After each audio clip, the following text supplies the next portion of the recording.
Bueno, a ber, Unai, galdetzen doztazu, ariketa honetan, 2013 uztaileko B geometriakoa, A eta B puntuak emoten dira, eta arkitu daiteke plano bat A eta B lotzen dituen zuzenarekiko perpendikularra dana eta C puntutik pasatzen dana.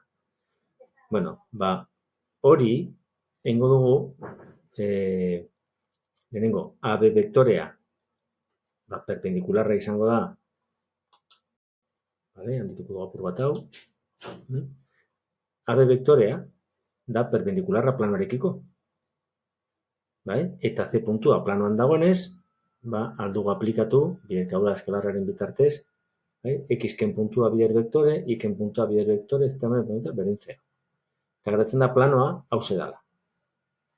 Jazta, simple. Ez da oso komplikatu izan. Eta gero galetzen dago, ea A, B, C puntuetek zuzen bat pasatzen dan. Vale? Bueno, A eta B tik zuzena, pasatzen dan zuzenak alduzue kalkulatu, edo, alduzue arrazonatu esanez, bueno, A, B eta C zuzen bardinan egoteko A, B, C puntuak lerrokatuta egon behar dira. Eta lerrokatuta egon behar egoteko A, B eta AC vektoreak izan behar dira paraleloak.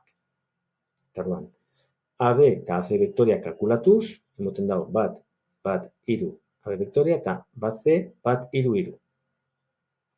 Argi dago ez direla proportzionalak, ez? Basati bat eta basati iru eta iru zati iru, basati iru eta iru ez dira emoten bardin, bai? Eta ezberdina dira. Beraz, ez dago zuzen bat hiru puntu horiek lotzen duena, ez da oso errekotuta. Ez da topa behar ez da bakarrik esatea ezinezkoa dela, ez dela existitzen zuzen bat A, B eta C-tik pasatzen dana. Ez tekito ulertu zuen edo